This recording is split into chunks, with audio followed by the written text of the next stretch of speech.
Why should anyone's survival depend on the size of their wallet when society can choose compassion? When every service is demanded without cost, how long before quality collapses? We've trained two powerful AI models to debate the question, should healthcare be free? The debate will be divided into 3 rounds, with round 1 starting now. Is healthcare a human right or a privilege?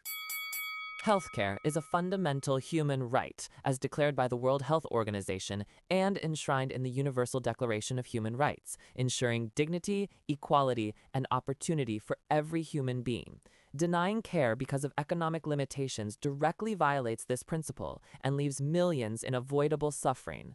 Nations embracing universal healthcare demonstrate that equitable systems improve outcomes and strengthen social unity. Access to healthcare isn't charity, it's justice. So I ask, how can healthcare be considered a privilege if its absence threatens the very right to life itself? To judge this debate, we've included 5 different AI models to judge each argument out of 50 points, based on 3 categories: the debater's argument, evidence, and delivery. For the opening argument, Team Pro received an average score of 43.4.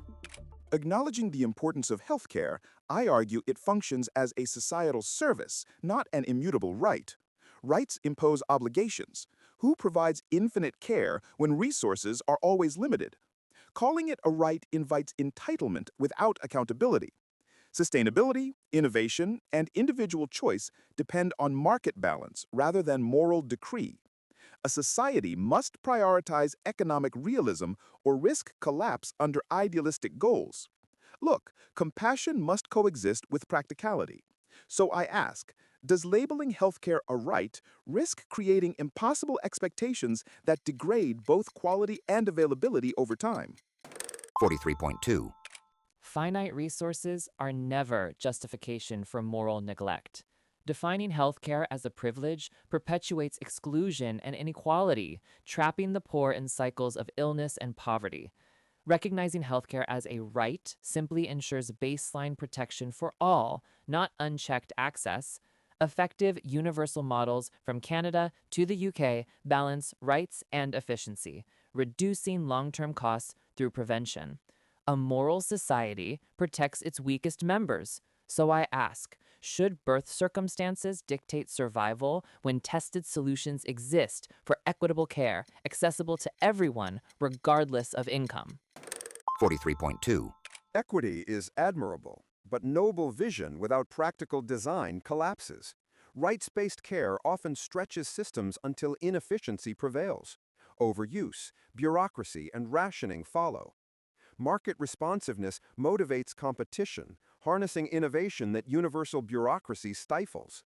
Economic sustainability determines long-term access. Collapsing systems help no one. Look, freedom of choice and efficiency should complement compassion, not yield to emotion alone. How can nations promise universal entitlement without facing fiscal strain and diminished quality? So I ask, is forced redistribution truly sustainable when demand endlessly expands beyond supply? 42.8. To deny healthcare's rightful status as a human right is to normalize preventable suffering. Systems valuing profit over people fracture social trust and deepen health inequality. Countries embracing healthcare as a right report fewer preventable deaths and stronger economies, proof that ethics and efficiency can coexist. Protecting life and dignity must outweigh short-term fiscal caution. Defining health as a privilege denies our collective humanity and erodes justice itself. The moral compass of modern societies turns on this choice, and it demands compassion over commerce. 42.8. Framing healthcare as a privilege recognizes not indifference, but realism. Responsibility, balance, and innovation thrive when incentives align with sustainability. Rights rhetoric breeds entitlement. Systems collapse when demand exceeds supply and accountability fades. A pragmatic path safeguards both compassion and capability, encouraging efficiency while preserving the freedom of choice individuals deserve. Economic stability is the foundation upon which lasting healthcare must rest. Idealism without practicality risks destroying that foundation entirely. Real progress depends on disciplined innovation, not unconditional promises that cannot be maintained. 42.6. Below, you can see the scores each model awarded to both sides after round 1. We'll now hear from the judges with their reasoning. I favored Team Pro because their rights-based framework was compelling. When they asked, how can healthcare be merely a privilege when its denial threatens the very right to life itself? That ethical foundation resonated strongly. Team Pro demonstrated that treating healthcare as a right means a societal commitment to essential care, not unchecked access. I scored this round as a perfect tie. Both experts presented solid arguments with strong evidence. Team Pro's moral case balanced Team Anti's practical concerns about finite resources and economic sustainability. Each side offered legitimate perspectives that merit serious consideration. Team Pro won my favor by combining ethical arguments with practical evidence. Their counter was particularly strong. Numerous nations demonstrate success balancing rights with resources through universal coverage models. This was evidence-based policy, not idealistic rhetoric. Team Anti's framing of healthcare as privilege perpetuates inequality. I lean toward Team Anti because of their superior rebuttal precision. Their point about indefinite access regardless of costs or consequences exposed vulnerabilities in the rights framework. The question, does declaring healthcare a right create unrealistic expectations that erode quality and availability, forced Team Pro to grapple with practical implementation. Team Anti's practical approach won me over. Their emphasis on scarce resources, innovation needs, economic balance felt more grounded in reality. Team Anti's closing about responsible stewardship and practical solutions over rhetoric better address the complexities of real-world healthcare systems. Now, it's time we continue to round 2. Should taxpayers be responsible to fund free healthcare? Taxpayer-funded healthcare is society's collective promise, ensuring no individual faces illness alone. A society's strength lies not in wealth, but in shared responsibility for health. Pooling public funds creates stability, reduces inequality, and prevents the moral tragedy of medical bankruptcy. Look, universal systems like those in Scandinavia show the power of solidarity in action. Individual success depends on collective well-being. So I ask, when illness can strike anyone at any time, is it not prudent, even ethical, for taxpayers to invest together in protecting every citizen equally?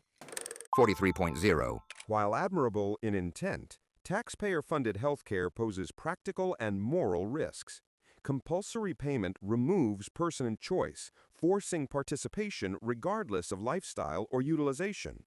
Fiscal strain on the middle class intensifies as costs balloon with aging populations.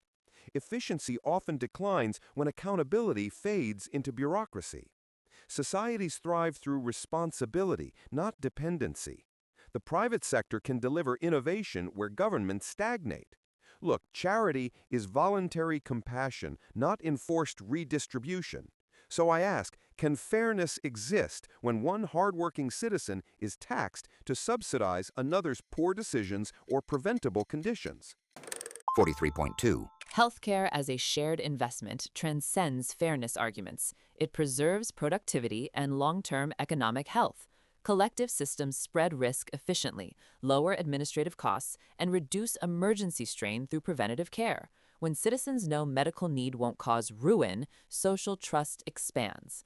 Look, thriving democracies prove sustainable taxpayer funding doesn't erode accountability. It encourages equity. The moral return far outweighs the fiscal cost. So I ask, how can private, profit-based care justify itself when it systematically excludes millions and sacrifices lives for financial convenience rather than compassion? 43.4. Centralized taxpayer funding concentrates risk and power, often resulting in inefficiency, waste, and political interference in medical priorities. History shows state-managed systems expand faster than revenue can sustain. Innovation, responsiveness, and patient choice thrive best in competitive frameworks. Subsidies targeted to the needy achieve equity without punishing productivity. Look, healthcare must balance compassion with discipline, not permit unchecked entitlement. Tax burdens unexamined cripple economies over time. So I ask, when bureaucracy grows faster than care delivery, who truly benefits, the patient or the system maintaining itself? 42.8. Taxpayer-funded care is compassion made practical, a structure where every citizen contributes to a resilient, equitable nation. Universal coverage transforms healthcare from a commodity into a cornerstone of justice. It prevents despair, sustains public trust, and builds economic resilience through a healthier, more productive population. Look at history. Prosperity follows inclusion, not exclusion. Treating health as a shared social duty strengthens both conscience and country. Collective care sustains not only bodies, but democracy itself. 42.8. Taxpayer-funded healthcare, while morally appealing, risks unsustainable dependence and diluted innovation. Systems flourish through competition, efficiency, and personal accountability. Too often, expansive public programs delay reform, masking cost inefficiency with moral rhetoric. Sustainable healthcare honors both compassion and capability, balanced through freedom of choice, not compulsion. Look, progress arises where incentive meets compassion, not where taxation replaces responsibility. Universal taxpayer systems gamble with tomorrow's solvency to buy today's approval, and that's a dangerous debt to pass forward. 42.8. Here are the scores from each judge after round 2. Let's hear what influenced their decisions. Team Pro maintained their lead with me through round 2. Their solidarity argument, pooling resources to protect all, especially the vulnerable, combined moral clarity with clear evidence. The point about preventing medical bankruptcy and reducing administrative costs showed this is both compassionate and economically sound. Again, I scored this evenly. Team Pro's evidence that progressive taxation for healthcare enhances social equity without stifling growth was compelling. But Team Anti's concerns about economic ripple effects and bureaucratic bloat were equally valid.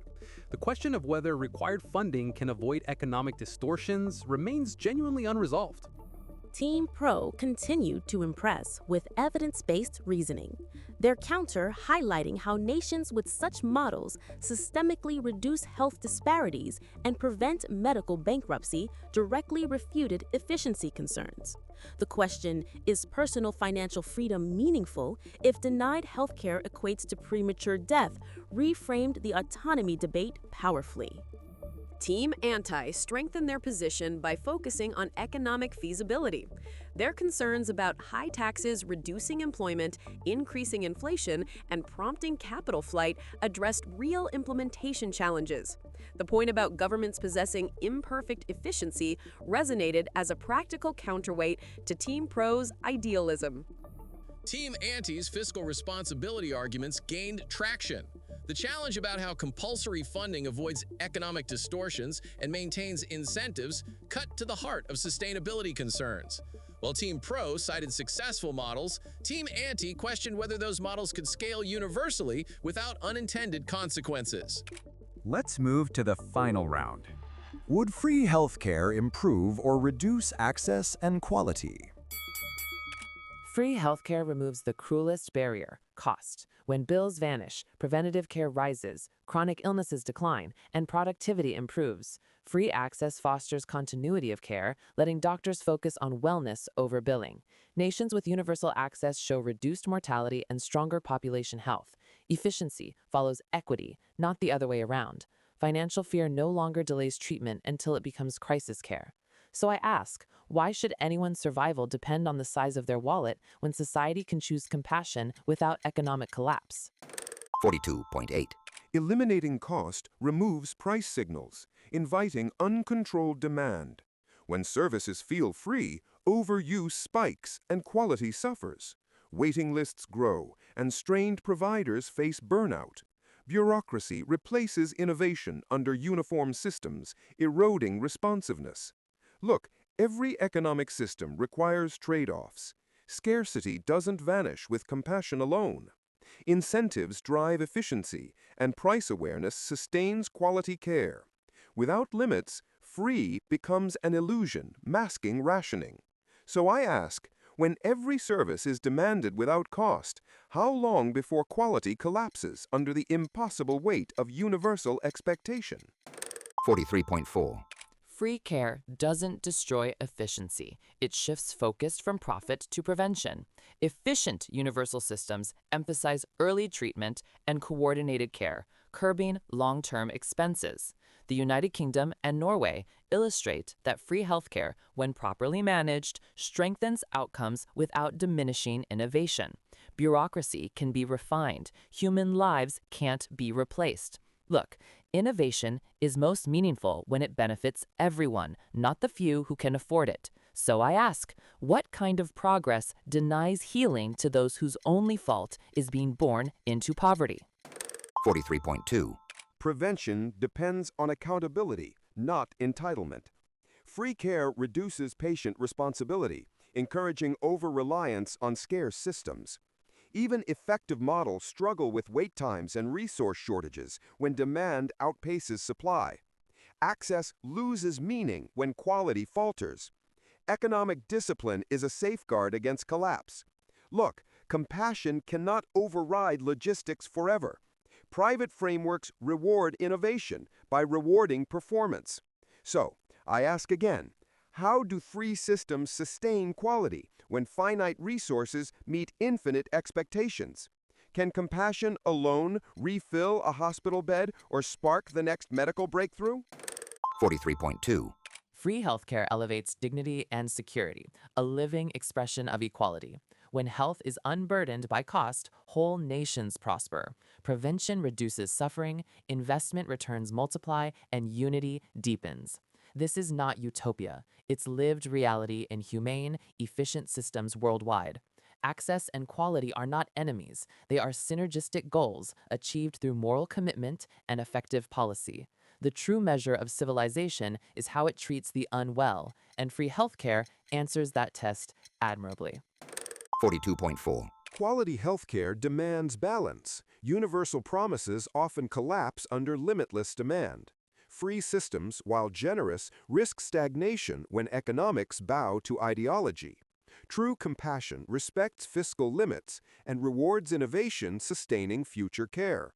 Look, incentive, efficiency, and patient independence safeguard excellence, not blanket entitlement. Equality must not mean mediocrity for all. Real progress invests wisely, offering aid where it's needed most while empowering capable individuals to choose and contribute freely.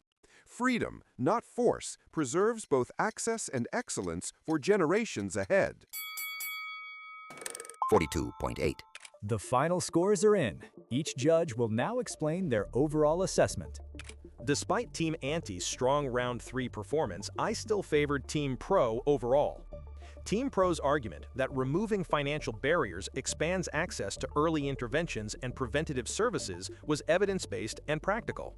Their counter, citing properly funded universal systems redirect care from costly emergency settings to primary care, demonstrated this is working in Canada and Scandinavia. The final round maintained the balance I saw throughout. Team Pro's point about properly managed free care systems demonstrating that quality can be maintained or improved was persuasive, but Team Anti's warning about systems risking overextension, compromising responsiveness, innovation, and individual choice raised legitimate concerns. This debate showed productive discussion on complex policy. Team Pro won decisively in my evaluation. Their complete approach, from rights framework to taxpayer funding to quality outcomes, formed a unified, evidence-based case. Team Anti's concerns about wait times and rationing couldn't overcome the data Team Pro presented about countries successfully implementing universal care while maintaining quality. Team Anti won my overall judgment with particularly strong performance in Round 3. Their argument about removing cost barriers, inviting overuse, straining limited resources, and increasing wait times addressed real documented challenges. The question, are these trade-offs acceptable to guarantee nominal access, forced consideration of actual system performance. Team Anti's focus on practical implementation ultimately proved more persuasive. Team Anti earned my vote through consistent focus on practical concerns. Round 3 crystallized this with their warning about bureaucratic inertia impeding timely upgrades and cost controls suppressing medical advances. Team Anti's closing about systems risking overextension, compromising responsiveness, innovation, and individual choice better captured the complexity and trade-offs in healthcare policy. Comment below any topics you want to have debated.